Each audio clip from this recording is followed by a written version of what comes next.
Bonjour, Sophie de Kill the Reptile. Voilà, comme chaque semaine, je vous retrouve pour un petit conseil, une lecture, etc. Et aujourd'hui, je vais répondre à une question. Une question qui revient sans arrêt, que je rencontre, un client, un fournisseur, toute personne qui a entendu parler de Kill the Reptile, la question de mais pourquoi Kill the Reptile? Pourquoi ce nom? Alors non. D'abord non, nous ne faisons pas dans la chaussure ni le sac en peau de crocodile. Non, nous ne faisons pas non plus dans le boa élevé en captivité, quoique peut-être les boas à plumes, oui ça m'intéresse. Non, si Kill the Reptile se nomme ainsi, c'est en raison de nos cerveaux. Savez-vous que là-dessous, nous avons trois cerveaux. Quoique, certains disent que notre premier cerveau, c'est notre intestin. Mais bon, revenons au cerveau qui intéresse Kill, ceux qui se trouvent là dans ma boîte crânienne et la vôtre. Donc, pourquoi Kill the Reptile? Nos trois cerveaux. Le premier, le plus archaïque, le plus primitif, c'est le cerveau reptilien. Kill the Reptile. Le cerveau reptilien, c'est le cerveau primaire, le cerveau ancestral, qui est apparu il y a environ 400 millions d'années, au moment où les petits poissons sont sortis de l'eau pour devenir des batraciens. C'est ce cerveau qui est responsable et qui gère nos fonctions vitales, donc qui régule la fréquence cardiaque, la respiration, l'équilibre, la température corporelle aussi.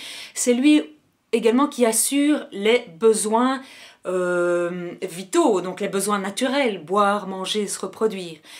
C'est lui aussi qui assure les comportements primitifs. Donc c'est là que se situe la peur, la haine et bien entendu l'instinct de survie, l'instinct de conservation qui nous fait développer des réflexes innés de défense par rapport à un potentiel danger. Et ces réflexes sont l'attaque ou la fuite.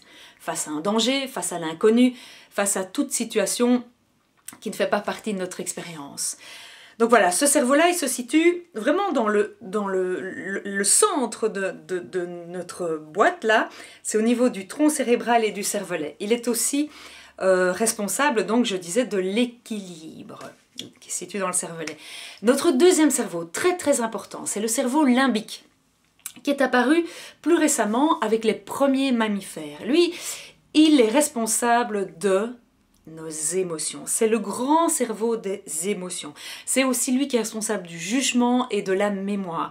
C'est dans ce cerveau-là, le cerveau limbique, que sont déclenchées les réactions d'alarme et de stress. Très intéressant ça, stress, émotion. Et probablement que si on était plus attentif à nos émotions, eh bien, notre stress diminuerait en conséquence. Rappelez-vous cela.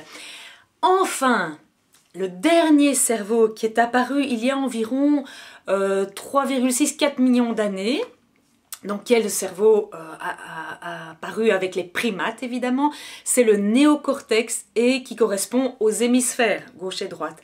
Et cela, ils permettent notamment l'apprentissage, le raisonnement logique, donc c'est notre cerveau rationnel, c'est lui qui permet l'imagination, l'anticipation, le langage spécifique à l'homme. Donc, pourquoi qu'il est le cerveau reptilien? Ce cerveau primitif des reptiles, qui est celui qu'on retrouve chez les oiseaux, les batraciens, les amphibiens et les poissons, pourquoi qu'il est ce cerveau? Ce cerveau entraîne des comportements stéréotypés préprogrammés. Donc une même situation, un même stimulus va entraîner toujours la même réponse. Cette réponse sera immédiate, c'est vraiment comme un réflexe. Les comportements induits par le cerveau reptilien ne peuvent pas évoluer avec la situation, avec l'expérience. Ils ne peuvent pas s'adapter aux nouvelles situations qui se présentent. Pourquoi? Parce que ce cerveau n'aurait qu'une mémoire à court terme. Donc l'idée promue par Kill the Reptile, killer ce reptilien, c'est évidemment d'utiliser le néocortex bien davantage, c'est utiliser la réflexion, l'anticipation, l'analyse, la rationalisation pour affronter toutes les épreuves, tous les petits problèmes, les soucis, les joies, etc. de notre vie pour affronter aussi nos peurs. Car c'est bien cela qui nous coince dans nos vies, ce sont nos peurs. Et qui nous maintiennent, ces vies qui nous coincent dans des petites vies, dans des petits jobs, dans des petites relations. Pourquoi? Parce que c'est cette peur d'un danger potentiel dans chacun de nos pas. Alors si l'on en croit Jacques Salomé, qu'est-ce qu'il disait Jacques Salomé? Il disait « Derrière chaque peur se cache un désir ». Retenez ça. Derrière chaque peur se cache un désir. Et si vous, mais uniquement si vous souhaitez vivre vos désirs, eh bien il n'y a qu'un passage, il n'y a qu'une solution, c'est la traversée de vos peurs. Donc, en gros, sachez une chose, la peur, elle n'a que deux bonnes raisons d'être. Deux, pas plus. Soit elle est là pour vous mettre en garde face à un danger réel qui menace votre intégrité physique, soit un danger réel, soit elle est là comme signe pour vous dire justement, tiens, tu es sur la bonne route, tu es sur la bonne route, celle de ton désir. Donc c'est à vous de choisir, puisque l'homme est un être de choix, et la femme aussi. C'est à vous de choisir si vous préférez continuer à ronronner dans votre petite vie, dans votre petite zone de confort, ou si vous souhaitez partir à l'aventure.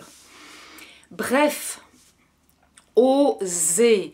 Donc, arrêtez et killez ces réflexes innés et instinctifs et de protection et de survie qui vous empêchent d'aller vraiment vers vos désirs. Traversez vos peurs, confrontez-vous à vos peurs. Et dès que quelque chose se réveille en vous, une petite peur, dites-vous, c'est vers ça que je dois aller. Et bien sûr, ce sera de la nouveauté. Et bien sûr, ce sera de l'inconnu. C'est pour ça que la peur est réveillée. Foncez, vous êtes sur le droit chemin. Osez, osez, osez.